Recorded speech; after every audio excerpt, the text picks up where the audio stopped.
Welcome to Pet Pals. I'm Dee Dee and this is Randy, and we are here as usual at Frederick County Animal Control and Pet Adoption Center on Rosemont Avenue, bringing you some adoptable pets, beginning with these two lovely kittens. These are Skippy John and Chicken Little, and they are lovely black short-haired kittens with some extra toes. You may be able to catch a glimpse of those. We have one little guy very shy and one very outgoing. So even siblings from the same litter can have very divergent personalities. So that is why we invite and welcome you to come to the shelter on Rosemont and view all the animals that we have and interact with them and see which one makes a good match for you. These two kittens are graduates of our foster program. That's one of the ways that we are able to save more animals. And for some of you who follow us closely, you will know that we had an article this weekend in the newspaper about our euthanasia rate being higher this year than last. And while the Associated Press reported the number grossly incorrectly, we euthanized about 183 more animals this year than we did last year. And we never want to see that happen. A big part of that was 61 of those animals were presented by their owners, and the service was requested of us by people who had ailing elderly pets and didn't feel that they could afford to get the services from a veterinarian. So that's something that we offer, that the shelter offers people on a limited income, especially on an emergency basis. We take the appointment for euthanasia, but if they have a financial emergency is what I meant. So we never want to see more animals euthanized, and you can say that in the scheme of things it's a small increase, but an increase is not good. And one of the reasons that we have that increase is because rescues are not able to take as many animals as they used to, because rescues that are not open admission, that are no kill, they get full. And once they are full, they can't take any more animals. So about 8 years ago, rescues took close to 1,000 animals from us a year. And this year they could only take fewer than 300. Now, they are also taking animals from the community, working with people that have feral colonies of cats and pregnant dogs that need to deliver puppies in the rescue. So it's not that they're not taking animals and that they're not working very hard. It's just that they're not able to take as many for us because they're full. They still help us a great deal, and they're here all the time trying to help us with the special cases. But these are an example of one of the things that we do to make it better, which is putting small kittens in foster home, because little tiny baby kittens can't grow up here in the shelter. There's germs and not enough minute-by-minute supervision and attention for them. So if you have that minute-by-minute supervision and attention, then perhaps you could come and get one of these guys. Our next guest is Milo, and Milo is also a black short-haired kitten. He's about 8 to 10 months old, and as you can see in his teenager stage, he is a lot more serious and calm than the other ones. And that's not always the case. Again, with the personalities, I'm going to tell you that we may have 30 to 70 cats in the building at any one time for you to choose from. And people mostly choose based on appearance to get their first short list. You know, they come in and they say, well, I want to look at this one, this one, and this one. And they base that on something about the cat that stands out to them, maybe coat pattern, maybe size, maybe age. But then, once you take the cats out and interact with them, then you'll find out a lot more. Because here we see 2 black kittens that you just met, one shy, one active, and now a third black kitten who's affectionate and calm. So you really do need to hold them and interact with them. And I recommend, if you are considering adopting, to come more than once if you can, because you may find when Randy went back to get the kittens, they were sleeping. So he woke them up and brought them in here. They woke up, they jumped around for a little bit.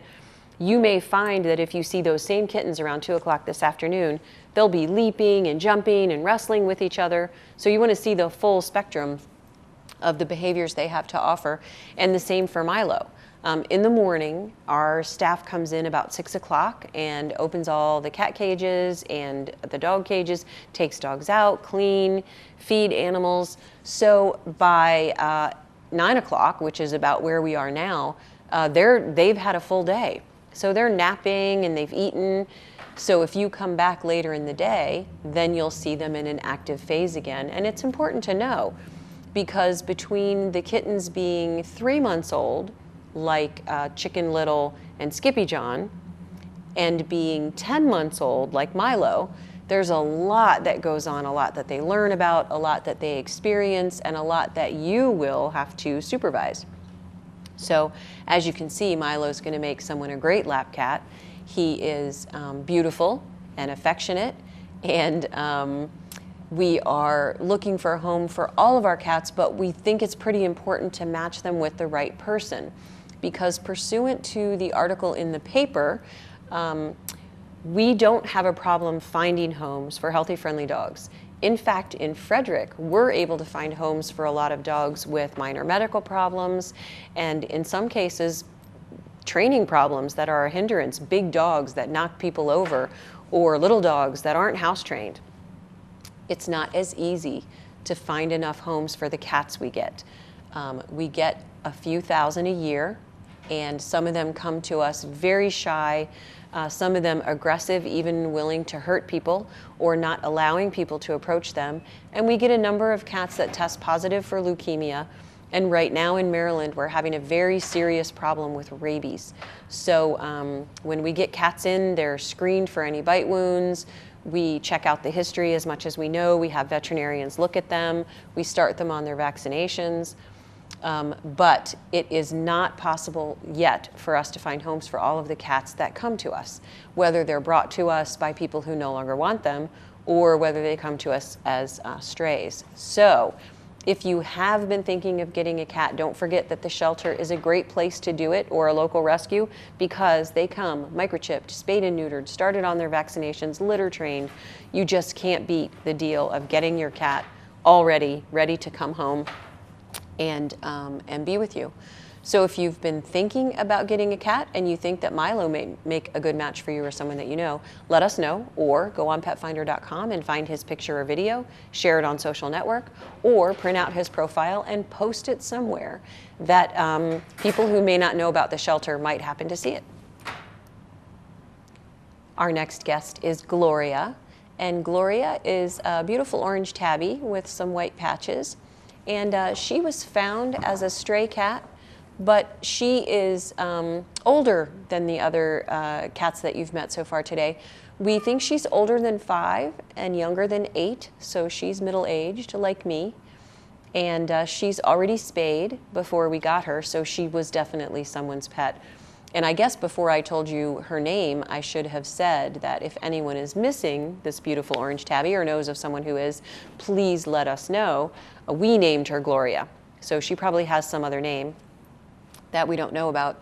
And this is part of the problem too with the cats that we have in the shelter, is that half of our cats come from people who no longer want them, and the other half come from people who find them, or people who have us go and pick them up because they're causing a nuisance.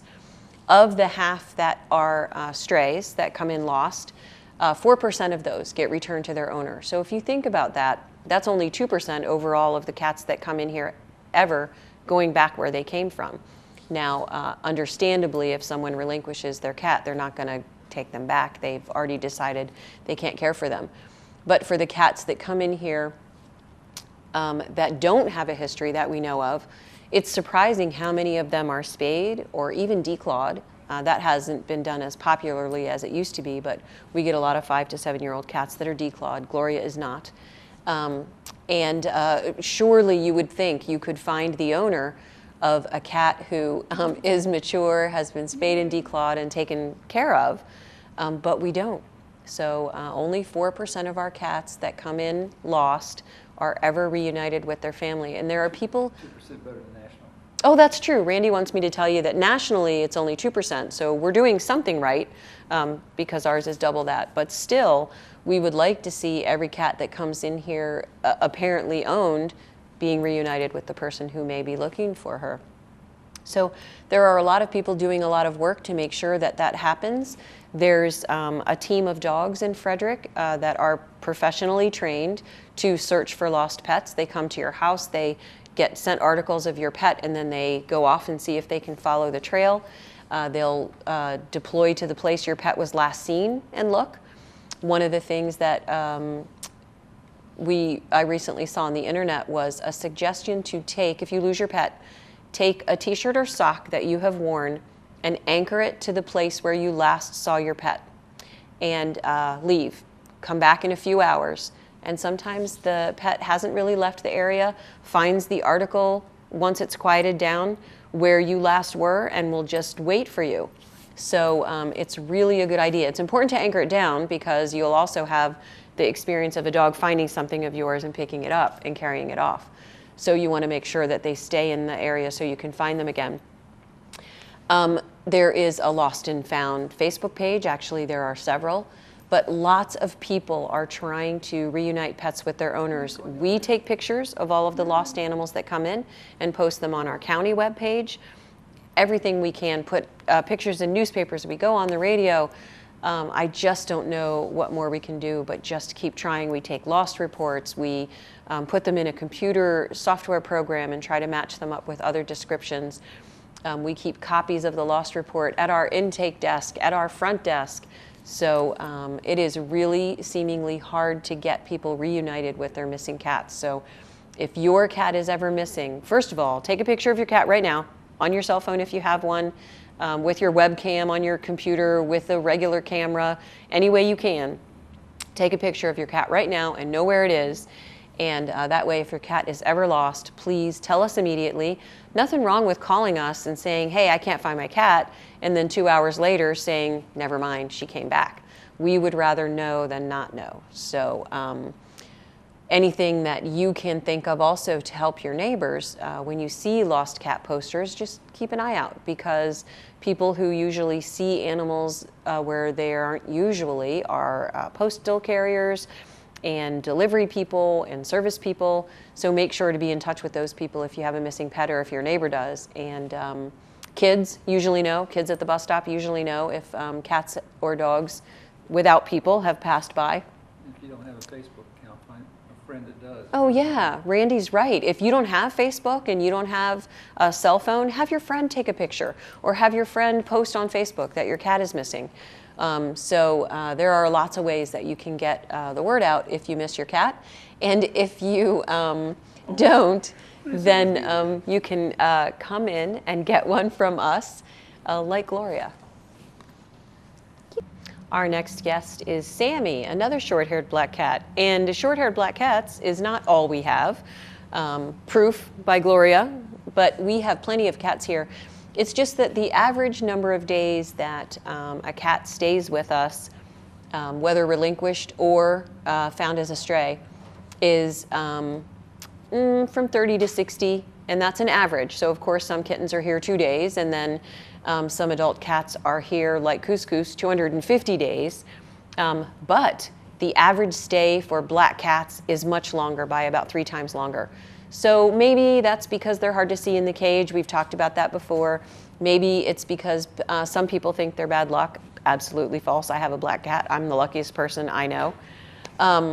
But it is just a fact that black cats wait longer for homes. So today I thought we would feature a number of them to give you a wide variety of choices, because as you can see, Skippy John and Chicken Little, one quiet, one active, and then Milo, shy and good lap cat. And then we have Sammy, who comes with another cat who's not black. So if you want to adopt 2, you can get 2, and you know that they'll get along. But Sammy is in between. He's confident, outgoing, doesn't mind being held. And so it doesn't matter what color the cat is. What matters is their personality, their energy level, how they interact with you, and what you are looking for. So if you think that Sammy and his friend, we do want to adopt these two cats together, and they are 6 years old, so that means that they're middle-aged, like Discount. Randy and I. Oh, right. So because they're over 5, you get $20 off, and because they're 2 together, you get another $20 off. So it's a great deal. And remember, they're already spayed and neutered, microchipped, started on their vaccinations, so it really is an inexpensive way to start off your new pet in your house. Now, it's not going to change the future of how much it costs to have a pet. That depends on the health of your pet. But we give you 30 days of free pet insurance. You don't have to give them a credit card, and they can't bill you for anything, but you will be covered for some accidents and injuries should that happen. Normally, people tell us they don't have to use the insurance, but it's nice to have it, and it comes with all cat and dog adoptions. So if you have seen a kitty today that you're interested in, then please let us know. If not, then know that we get 15 new animals a day, so we can definitely find what you're looking for. We're going to take a short break, and then we will be back with some more adoptable animals at Frederick County Animal Control and Pet Adoption Center. Hope you join us.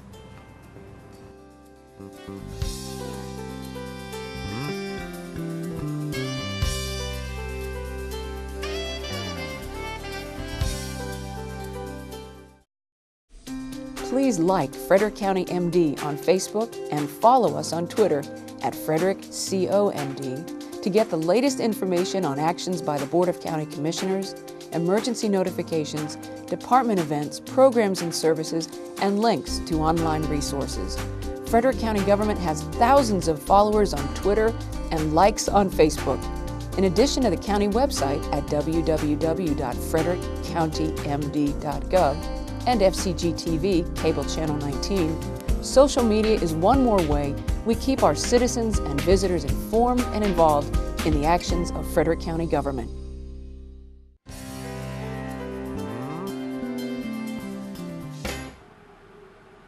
Welcome back. Our next guests are not dogs. We have at Frederick County Animal Control and Pet Adoption Center on Rosemont Avenue animals besides dogs and cats, which we like to remind people of. And these two are Cadbury and Spot. And Cadbury and Spot came to us earlier this year, and they were adopted by a family who brought them back because they had a relative move in with them who's allergic to their hay, which is important to mention that rabbits eat hay.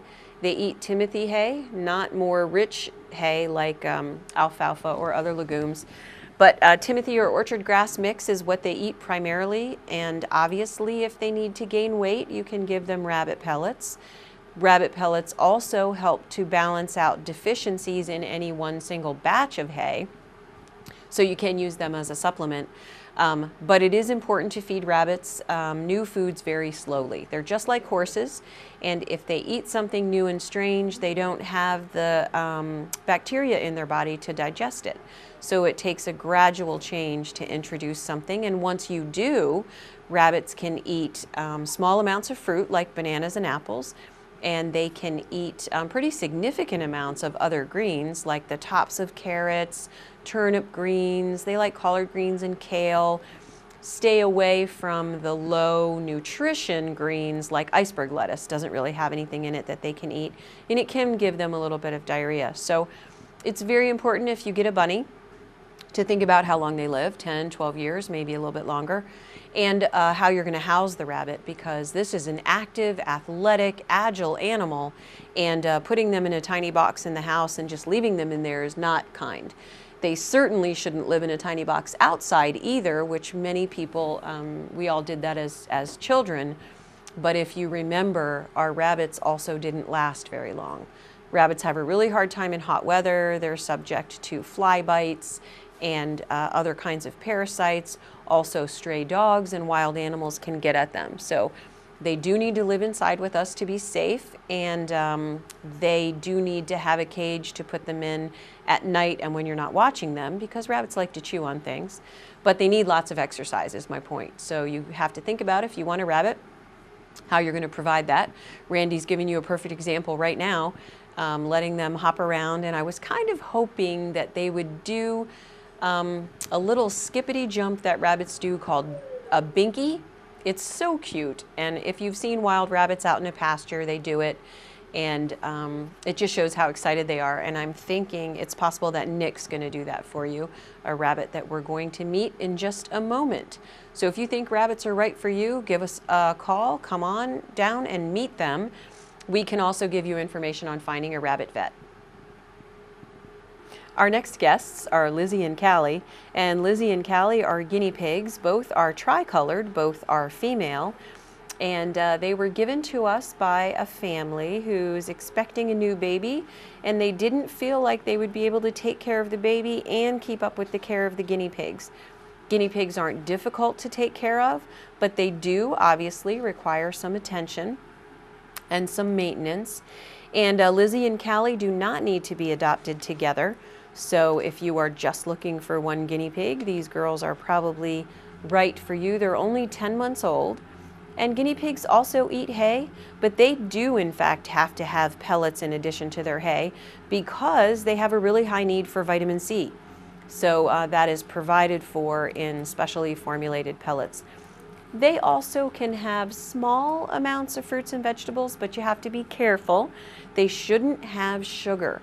And most of us don't realize how much sugar is in green leafy vegetables.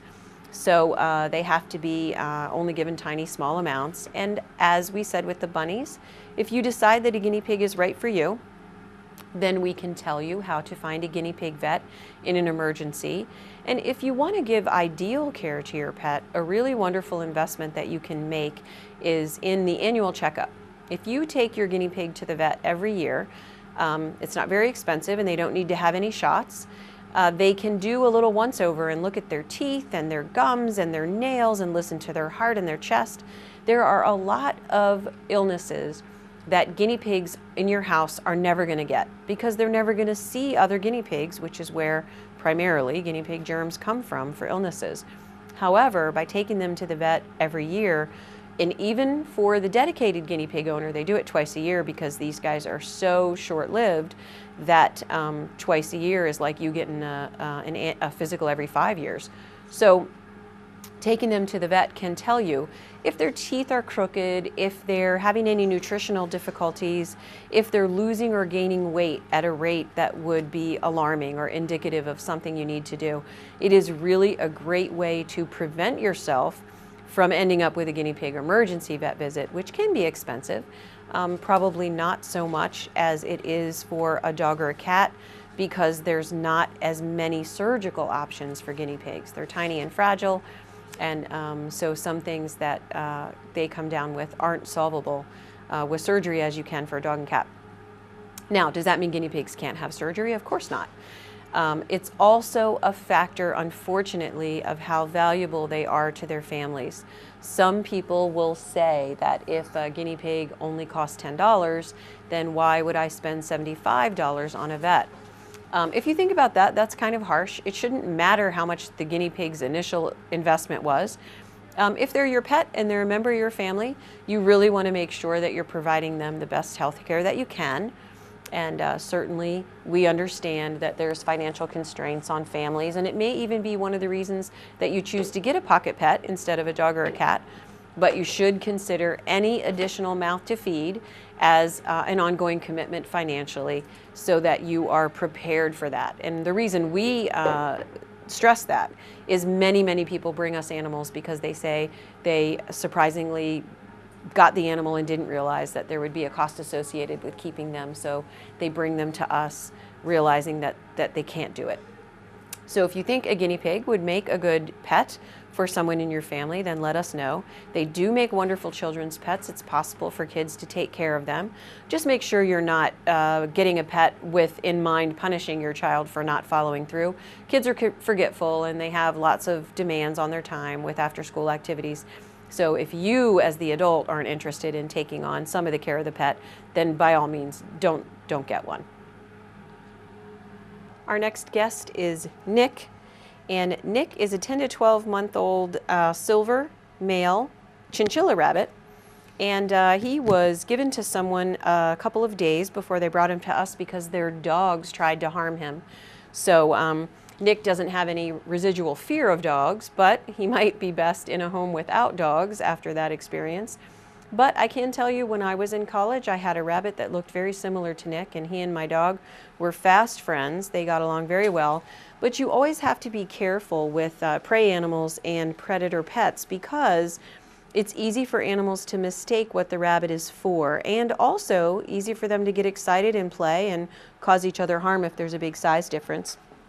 So Nick is very friendly, as you can see. He's perfectly willing to come out and face strangers. He does a lot of jumping around in his cage, and is pretty excited when people come in and happy to see them. So I think he's going to make someone a really great pet. He'll get a little bit bigger, and they, as we said, can live, 10 or 12 years. So you really need to make sure that you think about the future whenever you get a pet, and there's no guarantee that they get to live their entire lifespan, but rabbits who see the vet regularly for preventive care and are on a good diet can live a really long time. So especially if they get lots of exercise, and they make a really great child's pet, but just make sure that you're as involved in it as your child so that you can be part of the care in case they go through phases of losing interest.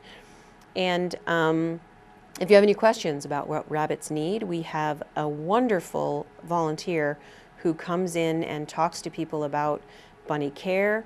She will, if you have a rabbit at home, talk to you about how to introduce two rabbits, which has to be done carefully. What Nick's doing right now is scent marking. They have the same way that cats have glands in their temple that they rub on you when they want to mark you for ownership. Rabbits have that under their chin. So they like to rub their chin on things to let other rabbits know that, that they've been around. So if you think that Nick would make a good pet for you or someone that you know, then come in and meet him and see. I think you'll like him. He's a pretty outgoing and confident rabbit, which tends to make a really good pet. Well done. Our last guest today is Derby, and Derby is probably the prettiest rabbit I've ever seen. He is brown and black and white, very lovely, a little guy, probably part Dutch, that's a breed of rabbit, and he has blue eyes. So Derby's story is pretty interesting. He was living in a hutch with another bunny, and the other bunny died in the summer. Because heat stroke is common in rabbits that are outside in Maryland in the summer. The hot weather is hard on them. But a neighbor was so concerned about this bunny that she kept after her neighbors for not keeping the bunny outside, so they gifted him to her for Christmas. She had no intention of having a rabbit, does not know how to take care of a rabbit, so she brought him to us. And he is just a beautiful bunny. So we don't know how old he is for sure, but he seems rather young. And he is, since he was a hutch bunny, he is in need of a little slow introduction to some physical exercise so that he gets nice and strong and healthy. And I think he's going to make somebody a really great pet because he's outgoing and confident and beautiful. So if you are interested in a rabbit, consider Derby. If you know someone who is a rabbit aficionado, you might want to send his picture around because he's remarkable looking, and that might make someone who is interested in rabbits in general take a second look at him, come in and meet him, and see if they make a good match. Thanks for joining us today on Pet Pals. We're going to be back next week with more adoptable animals from Frederick County Animal Control and Pet Adoption Center on Rosemont Avenue. Just remember that the pets you've seen today are not all the pets that we have, and if you're not ready to adopt yourself, that's fine. We accept donations of towels and linens and pet supplies. Also, certainly, our volunteers give us generous hours of their time, and you can always simply share a picture of an animal that you've seen today or share the episode of Pet Pals at the link you see below. Thanks for joining us, and we'll see you next time.